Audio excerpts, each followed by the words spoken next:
सबसे पहले तो मैं 73वें गणतंत्र दिवस की सभी क्षेत्रवासियों को, देशवासियों को बधाई देता हूं और आज उन शहीदों को नमन करता हूं जिन्होंने देश की अखंडता को बरकरार रखने में, देश को आज़ाद कराने में अपना सर्वोच्च निछावर किया। अब आपके प्रश्न का जवाब ये है कि हमें कांग्रेस के सिपाही और लोकतंत्र को अगर बचाना है तो देश के अंदर कांग्रेस को लाना है, और अगर कांग्रेस को देश के अंदर लाना है तो निश्चित रूप से अपनी स्टेट और अपनी विधानसभाओं को भी जीतना है। हम कांग्रेस के सिपाही हैं, हमारी लड़ाई टिकट तक होती है। जब भी टिकट मिल जाएगा, 12 में भी मांग रहे थे टिकट, नहीं दिया, प्रत्याशी के साथ लगे, 17 में मांगा, नहीं मिला, प्रत्याशी के साथ लगे। और दूसरी बात यह है कि जो जिसके भाग्य का है वो उसको मिलेगा। अगर ईश्वर ने मेरे भाग्य में कुछ और लिखा है तो वो मुझे मिलेगा, तो मैं किसी के ईश्वर के काम में क्यों अड़चन बनूं। मैं उसके साथ कंधे से कंधा मिलाकर, हमारे पार्टी का आप सिरमौर है, प्रत्याशी हैं राजवीर चौहान जी, उनके लिए काम करेंगे, उनको जीत की तरफ अग्रसर करेंगे।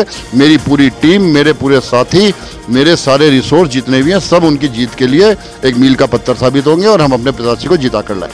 पब्लिक सपोर्ट पूरी तरह से मिलेगा। जिस तरह से आप देख रहे हैं, महंगाई है, बेरोजगारी है, क्षेत्र में किस तरह से पानी भराव की समस्या है, हर तरह से जहाँ भी जाओ इस क्षेत्र में 10 साल के विधायक ने क्या किया है? कुछ भी नहीं किया है।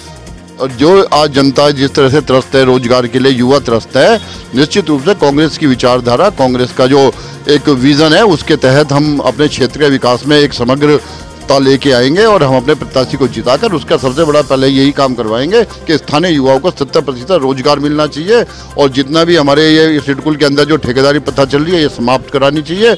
और हम जैसे हमारा प्रत्याशी बनेगा, हमारी सरकार आएगी, हम निश्चित रूप से इस तरफ कदम बढ़ाएंगे। निश्चित रूप से पब्लिक का बहुत सपोर्ट है। पब्लिक को पता है कि देश के हित में कौन सी पार्टी है, ये सब पता है।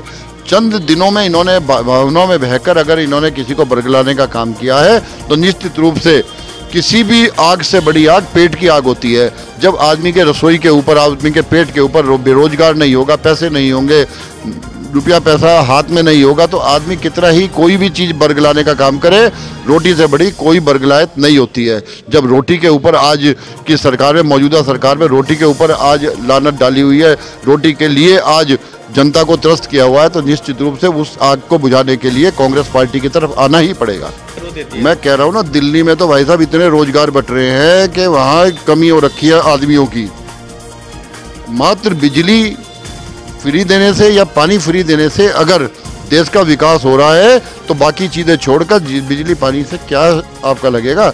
आज देखिए, जब शीला दीक्षित जी जब से गई हैं, क्या तो वहाँ कितने तो फ्लाईओवर बने हैं, कितने वहाँ जनहित के कार्य हुए हैं, कुछ नहीं है। ये सिर्फ मात्र ढकोसलेबाजी हो रही है, जनता को बरगलाने का काम कर रहा है। और उत्तराखंड की सम्मानित जनता इस बात को जानती है कि ये झूठे वायदे और झूठे तंत्र और कोई यहाँ फ्री खोर नहीं है। इस उत्तराखंडियत में मेहनत बसी हुई है, देश के लिए निछावर करने वाले जहाँ मौजूदा हमारे फौजी सिपाही अपने शहादत दिए बैठे हैं, उन्हें फ्री की ज़रूरत नहीं है। उन्हें ज़रूरत है एक सुशासन की, उन्हें एक ज़रूरत है कि हमारे जीवन सभी में सुखमय शांति से बीते और रोजगार मिले। ये फ्रीयत के पीछे कोई नहीं भागेगा और ये बिल्कुल फेल है और ये है ही नहीं, कहीं गिनती में ही नहीं। देखो, पब्लिक ने तो देख लिया है कि बीजेपी जो है वो भारत से भगाओ पार्टी है। ये देश के लिए हानिकारक है। ये देश के हमारा जो मूल तंत्र है, लोकतंत्र, उसके प्रति ये संवेदनशील नहीं है। ये उसको बदलने का प्रयास कर रहे हैं, ये उसके अगेंस्ट हैं।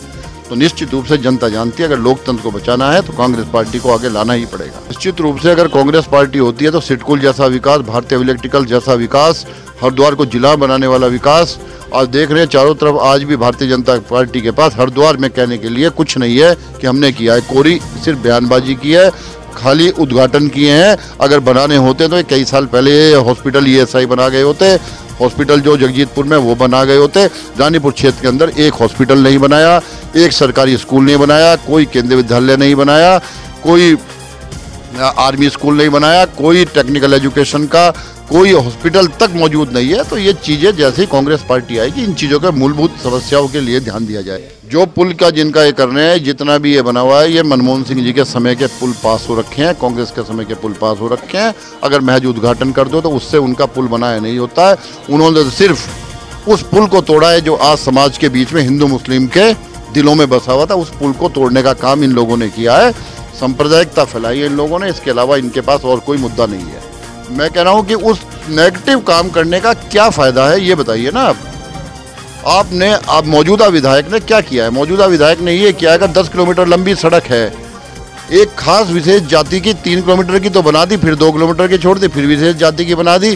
तो ऐसा समग्र विकास इन्होंने नहीं किया। इन्होंने सिर्फ भेदभाव का काम किया। इन्होंने सिर्फ अपने आदमियों को, अपने व्यक्तियों को आगे बढ़ाने का काम किया, उनके घर तक काम किया, आम जनता को इससे वंचित रखा।